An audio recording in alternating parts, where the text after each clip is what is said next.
So our fourth plenary session is titled Building Resilient Townships, the Sime Darby Property Approach, presented by Dr. Yasmin Rashid, General Manager of Sustainability of Sime Darby Property, Berhad. Dr. Yasmin will share some of the current practices that Sime Darby Property has in place in its effort to build resilient communities and townships. Everyone, please put your hands together and give a warm welcome to Dr. Yasmin Rashid. Good afternoon, everyone. Wow, it's perfect microphone for karaoke. Good afternoon, and I'm Yasmin Rashid from Sime Darby, and I hope to share in the next 30 minutes a little bit of what are some of our approaches, best practice approaches, in how we deliver the development of our cities and our communities across our townships. But before I start, I just wanted to be honest with you that I don't have anything about AI in my slides. Neither do I have anything extremely high-tech. And I also wanted to share that it's really nice to see some really familiar faces here as well. And maybe what I'll do to begin is to just share a little bit of my background so that it makes some sense to the next couple of slides that I'll be sharing with you. So I grew up in a small town where I guess what you call sustainability today was very natural for me. Small town of Ipoh, where weekends are always spent either at a park, at a river, park again, at a waterfall, sometimes playing around drains and your taman. And it was that kind of lifestyle that I grew up with. If you really, really like nature, all you had to do was just step outside. We live in a very, very different world today. And this is, maybe 35 years fast forward to where we are, where at this moment we're talking about how can technology advance sustainability? How can AI power more efforts in sustainability? When just 30 years ago, we grew up in an environment where without technology or AI, things were very well protected and intact.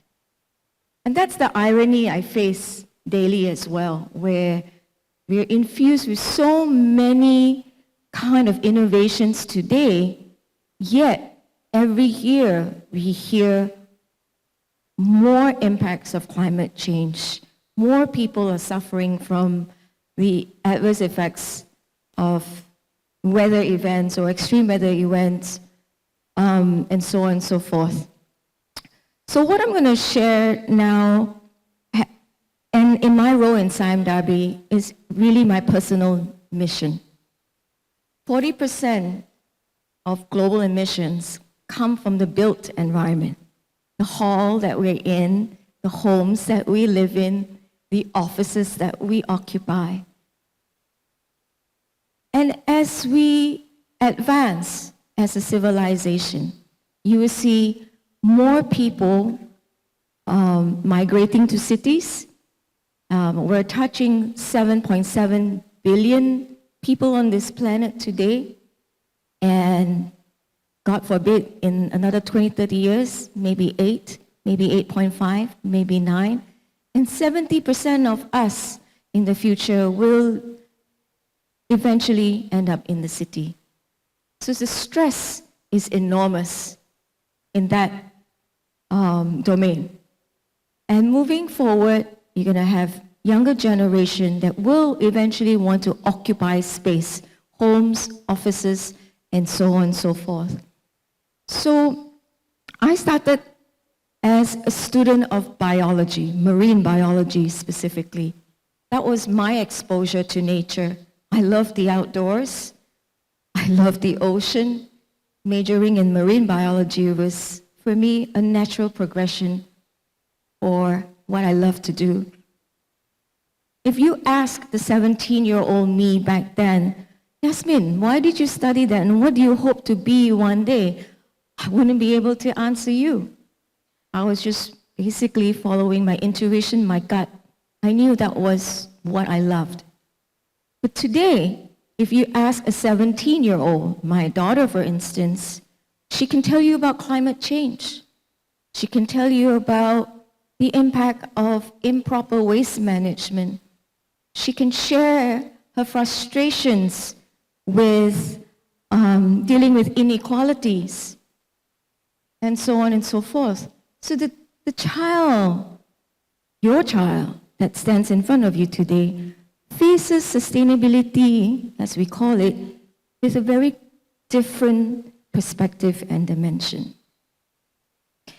And as we progress, real estate, homes, cities, and communities, all this need to recognize a very important thing, that we need to strike a balance to live. We need to strike a balance to tackle things like increasing temperatures, increasing flash flood incidences, deforestation, bad air quality, wildfires, and so on and so forth. So I never grew up with the haze. Many of you did. What I'll share with you are just some best practices that we do, guided by a very novel framework. And I hope in this presentation in the next 25 minutes or so, I can then strike conversations with the audience on how your AI solutions or your technology can marry with where we aspire to be so that we can continue to build thriving, resilient cities and communities. So this is the flow of what I'll be sharing in the next couple of minutes. I'll walk you through a really simple and basic introduction to who we are in Sime Darby Property. I'll show you our approach and our framework, which is basically the key things that guide us in our journey moving forward. And then I'll end with giving you a flavor and understanding of where we are today. And that's where, I think that's the interesting part where I hope we can have deeper conversations and maybe through Slidos address some of your queries as well. Now before I start, that is KL East Park on your right, and you'll see more pictures of it. It is a 53-acre secondary forest in the heart of KL, Melawati, if you're familiar with that area. And it's part of the KL East development, where about 50% of that township is what you see on your screen.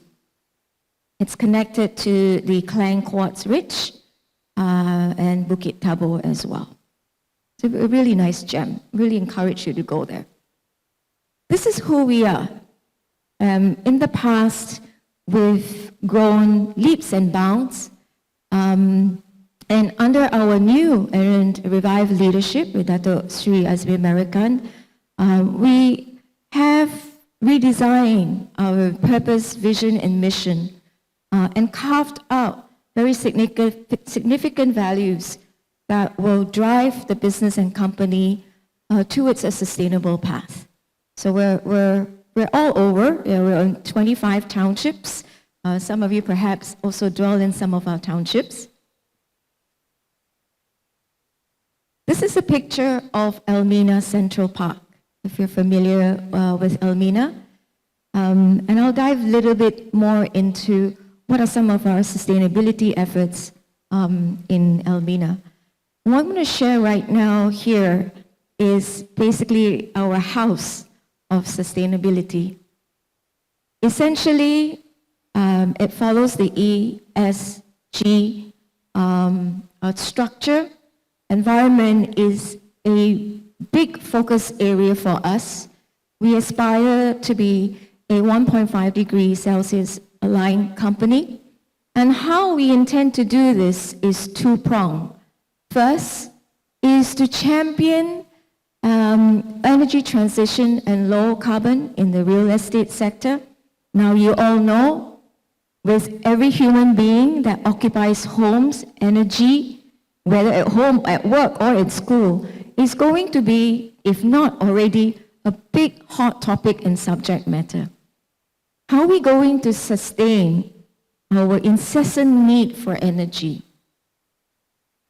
In the past, when the weather was a little bit more manageable, perhaps we used less.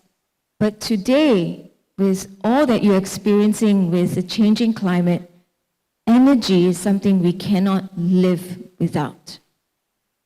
But we also realize that charting the way forward in sustainable living is about finding that sweet spot on how do we allow a just transition where we are able to sustain ourselves with more sustainable production of energy or consumption of energy. And we also realize that the homes, the commercial buildings that we build are all very carbon intensive.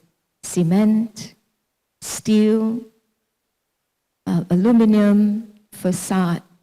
So our quest now becomes, what is this journey for us to work strongly with our supply chain to drive this transition towards more low carbon use of materials and resources? And the second is urban biodiversity. That's the heart and soul. All our land, original land, and we have the largest land bank in the country, are all unused oil palm plantation, monocrops. Monocrops that contribute so much to the GDP of the country, but eventually, with us, we convert it to homes, to offices, to schools, and you must have heard data centers. I have nothing against monocrops. They're still crops. They still absorb carbon from the environment, and they are still green. But I think one of the fundamental things we realize is when you have monocrops, it destroys the soil. Healthy soil is the building block of a healthy township, which becomes the building block of a healthy community. That's why urban biodiversity means the entire world to us. We want to be a property developer that continues to thrive in building sustainable communities by fixing the soil. And when the soil thrives, so will the plants that we grow on it. And when the plants thrive, so will the urban biodiversity. You cannot attract birds without the right plants, and the right plants won't grow without the right healthy soil. And I'm not sure whether you have heard of this term, that the generation and children of today are growing in a very nature deficit environment. We wear shoes more often, we walk barefoot less often, we perhaps bask under the sun less often too. And that has, to a large extent, taken us away from how human in the past used to live. There are studies that say that if you provide more green environment in townships, you're able to reverse and improve the mental and social dimensions of a person.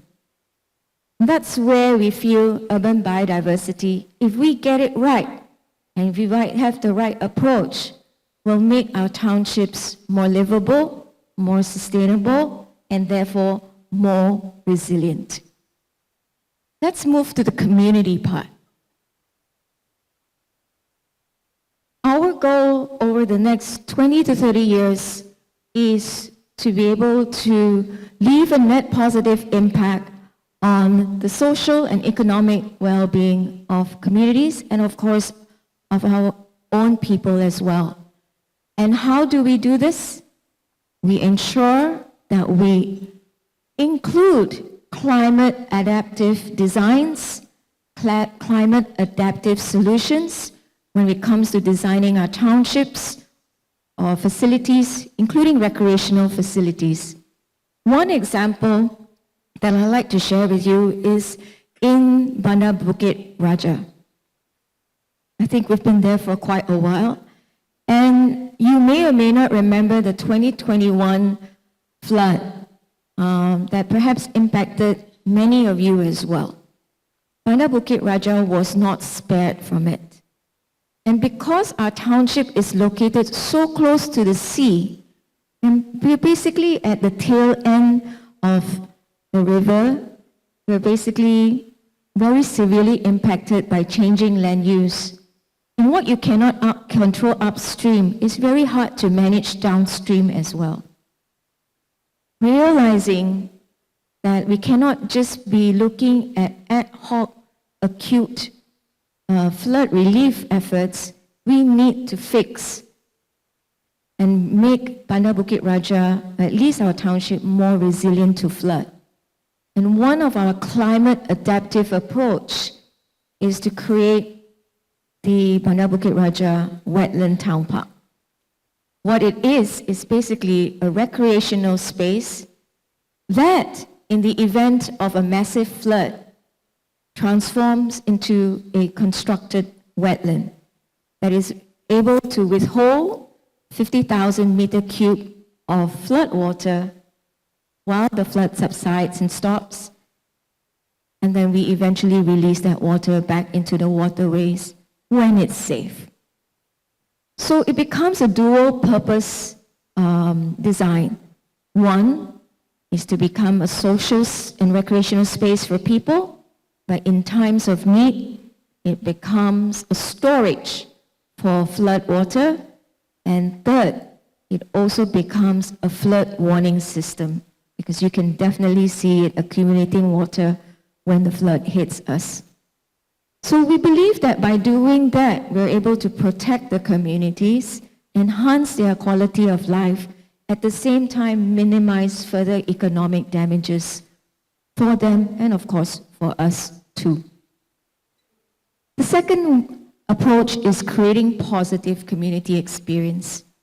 And we do this through placemaking. We're a firm believer in how placemaking can add a lot of value to the quality of life of the communities in our township.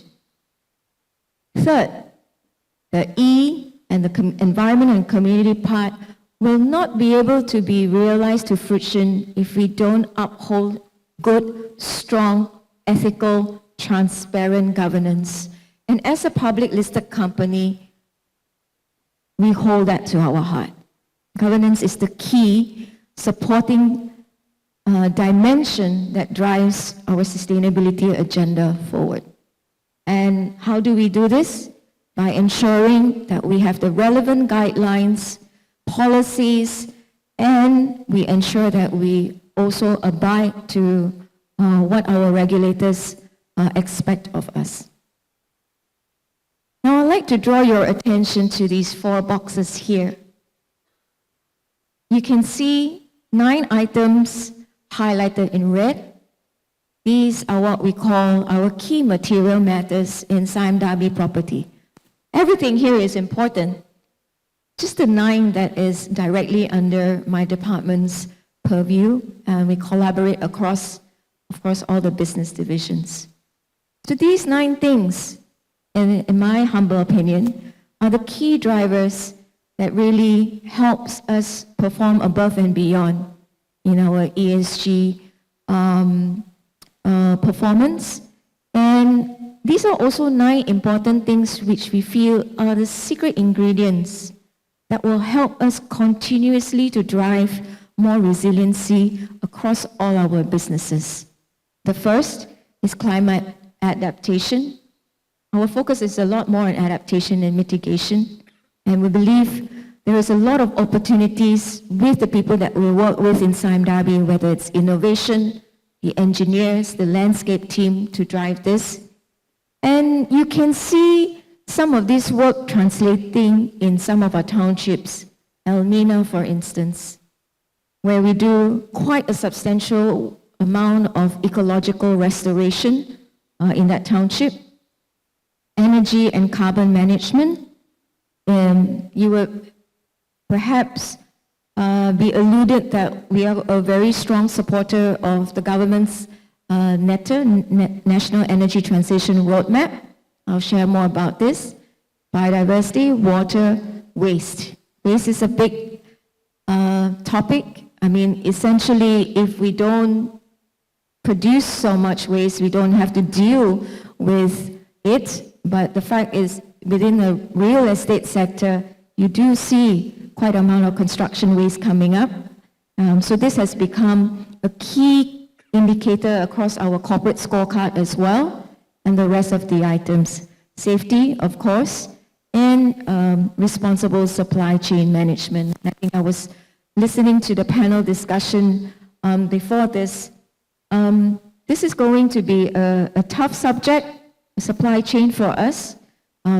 Scope 3, 80% of our Scope 3 emissions come from this segment.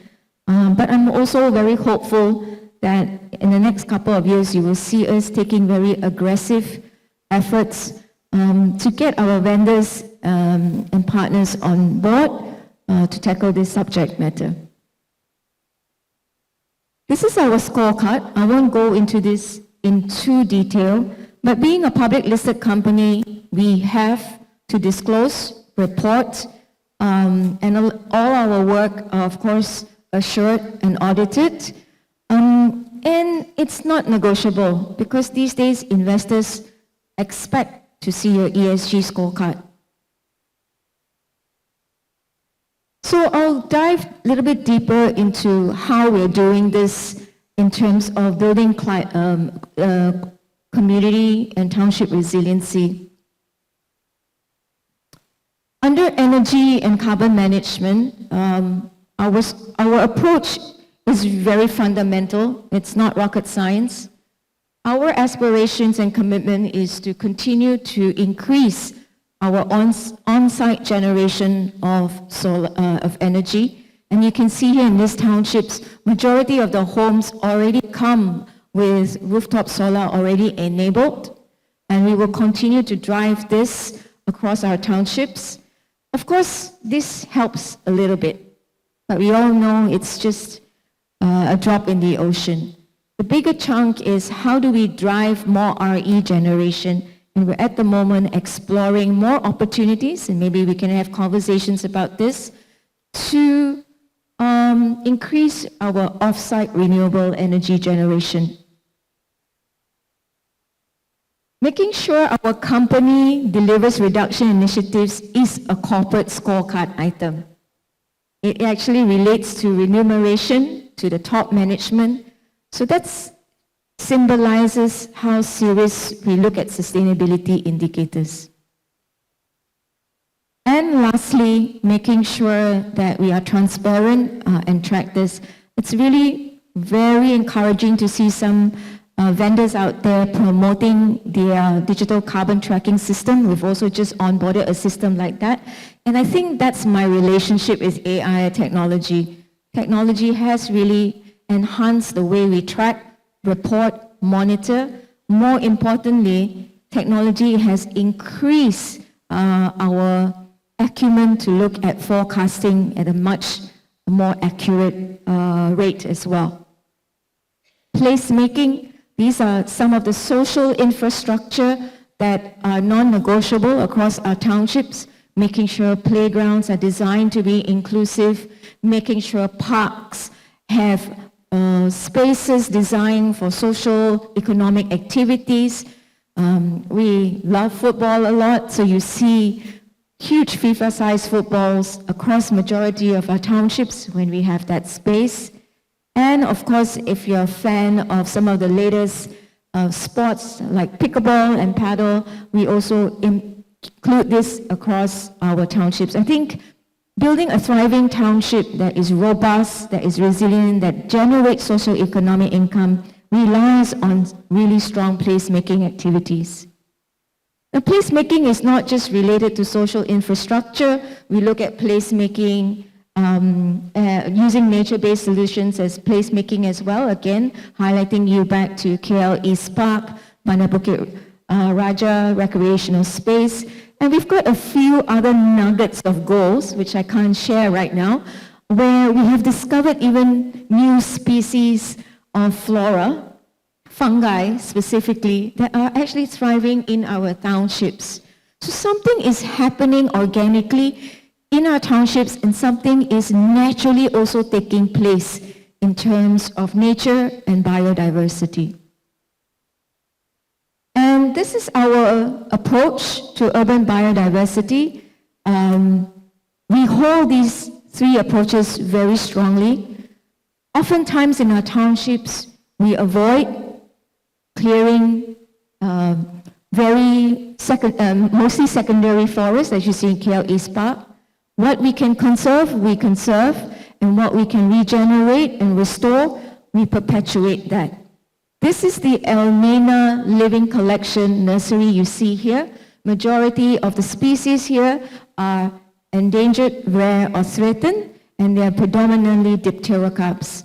This living nursery is also part of our arboretum in Elmena, and I'm happy to share that it recently won a FIAPCHI award in recognition of its environmental efforts to restore landscapes through a living nursery. So this is quite our pride and joy, and we hope we can replicate this across our townships as well. And we are not able to do this without partnerships, whether it's social enterprise or non-profits.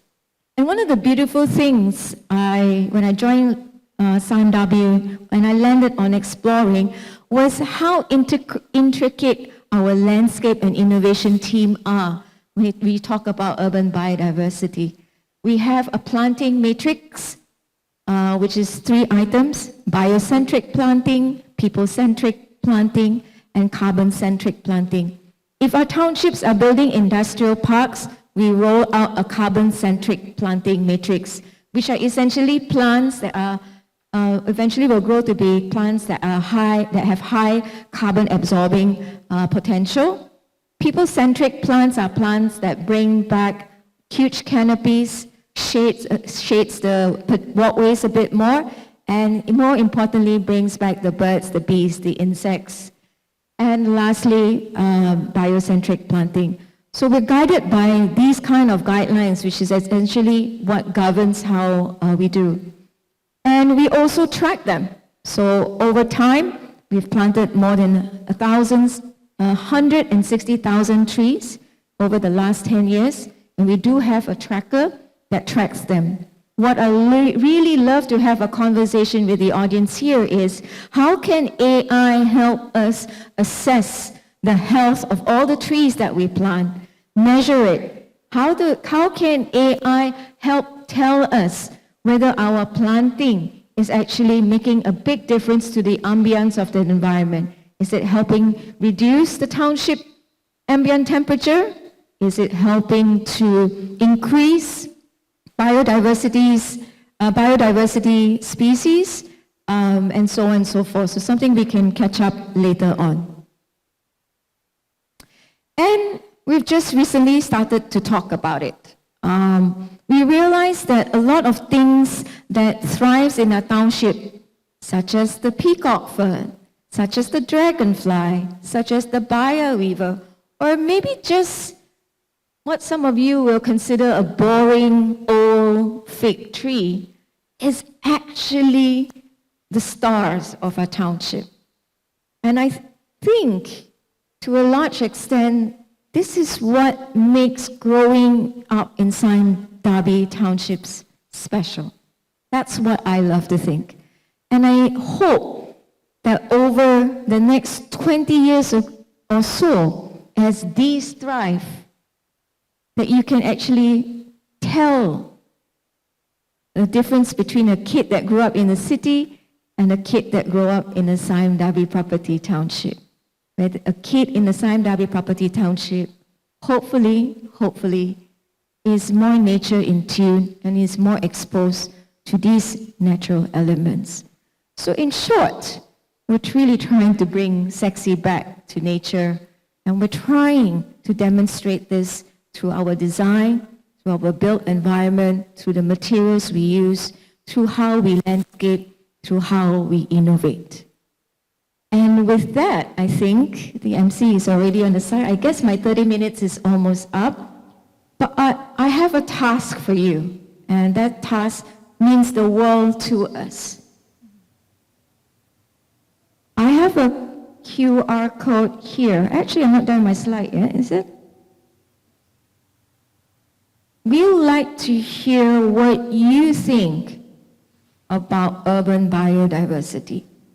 I think you're our test bed to help us understand. If you don't mind scanning this code, maybe I'm getting in the way, so that we can better fine-tune on how we can incorporate elements that maybe we may have missed out, and we want to hear from you. So maybe just a minute or two to scan the QR code and give us your honest feedback. If you were aspiring to live in a nature-rich township, what would you like to feel, hear, see, sense? With that, I think I'll end my presentation. We can move to the Slido questions. Yeah, there are some questions here for you, Dr. Yasmin. We have time for 1 or 2 questions. I think I'll go with those with the highest thumbs up. How is now there's more thumbs up, it keeps changing. How does Sime Darby property prevent greenwashing when mobilizing formerly deforested palm oil land in the existing land banks? I think I've described this earlier. We try to enrich it with more natural ERT plantings. That's why we have our nurseries, where we transplant these saplings into the very township that was once all palm plantation, and use it as a restoration effort. Another way is also to measure and track the performance of how these plants thrive across all our townships. That's why we have our tree to tree tracker, to allow us to get a sense of whether our plantings are actually doing its job. Let's see. How is human-animal conflict prevented in areas like Bukit Kiara, where the township borders a forest reserve and serves as animal migration paths? At the moment, we've been engaging with several, specifically FRIM, to look at biodiversity assessment. So majority of our townships, prior to any development, a biodiversity assessment is a prerequisite. We need to know what is there first before we can move in and decide whether we want to develop for any property. So from that biodiversity assessment, it then informs us, shall we decide to build a condo or a residential property there? What are some of the steps and strategies we need to have in place to enhance it along the way throughout the development process? So in an ideal state, we would like to make our townships richer in biodiversity in terms of species, whether flora and fauna, hence why these assessments are critical. It's almost like our baseline and benchmark to inform us on whether what are some of the things that we can do to further bring back more richness to that area. One more question? One more? Okay. Will SDP aim to improve urban biodiversity in existing developments before prioritizing new developments which ultimately affect native biodiversity? Yes, I think in the case of Glades, Bandar Bukit Raja, KL East, we also work with research institutions to identify areas that need further enhancement. So in the case of KL East Park, even though it's a park, 53-acre park already, couple years back when we engaged Frame and a carbon company to do a carbon sequestration study, we realized that within that park, there were 12 hot spots that can actually do with a lot of enhancements and plantings. So we had to go back to the board to look at, in these 12 spots, how do we kick off these more aggressive plantings to look at providing more additionalities to the value of KL East Park. So definitely biodiversity and enhancements to environment is not just something we want to do in new townships, but we want to continuously thrive in our existing townships. I think that's my time up. I'm happy to tackle those questions with the audience, perhaps during the tea break. So thank you very much.